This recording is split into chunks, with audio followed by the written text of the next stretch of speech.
Stephen A., what do you make of this move by Kawhi, not only going to the Clippers, but also getting Paul George to leave the Thunder and join him?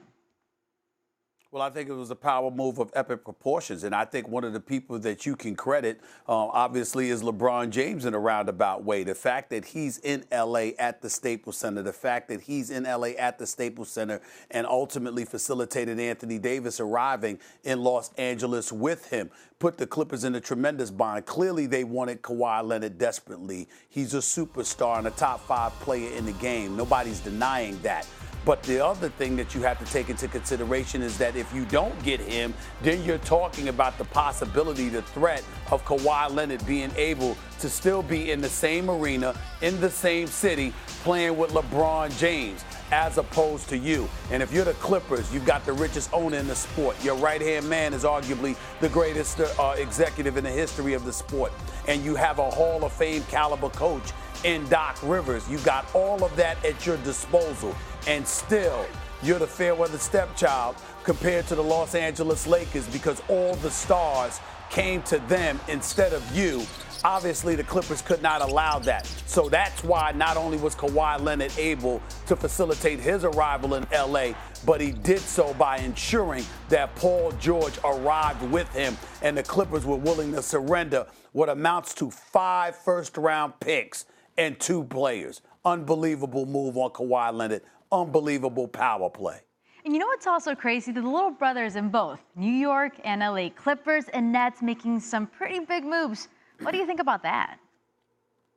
Well, I don't think Brooklyn's move compares to this. And we all know that I think that KD is arguably the greatest in the world. But the reality is that Kyrie Irving wanted to go to Brooklyn, and ultimately KD made the decision to go along. I'm not accusing him of following Kyrie or anything like that, but he made the decision to go to Brooklyn. And obviously Kyrie is his own man, and he was making that decision as well. In this case, you're talking about LeBron and AD in Los Angeles with the Lakers. And what does Kawhi do? I'm trying to contend for a championship. I am not trying to go there by myself. So if you want me, Los Angeles Clippers, not only do I want you to get a star, I have the star that I want you to get. He's from Palmdale, California, all right? He grew up near me as well. We're both California natives. I want this dude right here who just committed to the Oklahoma City Thunder a year ago, fresh off of averaging 28 and 8, not just in the regular season, but 28 in the postseason.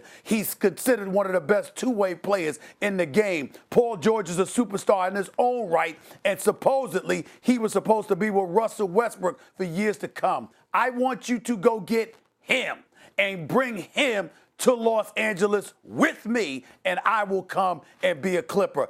That is a power move of epic proportions. It puts, the Brooklyn move with Kyrie and KD in the back burner. And right now, the focus of the basketball world has descended upon L.A. because of it. We're not talking about just the 41 nights a year when the Los Angeles Lakers have a home game. We're talking about the 41 nights a year the Clippers have a home game too. So essentially, 81 nights a year of basketball in L.A. is going to, attract the eye of the basketball world. I don't think Brooklyn's move compares to that, KD and Kyrie in Brooklyn. It doesn't compare to what Kawhi just pulled off last night. It's such a players' league. All right, so now that the big-name free agents have found a home, Stephen A., who's your favorite in the West? It's hard to say, I got to admit that. I don't like to dance. You understand? I leave that to Fred Astaire, Michael Jackson, or Max Kellerman. I don't like to dance. I like to sit up there and be very straight with it. But I will tell you this.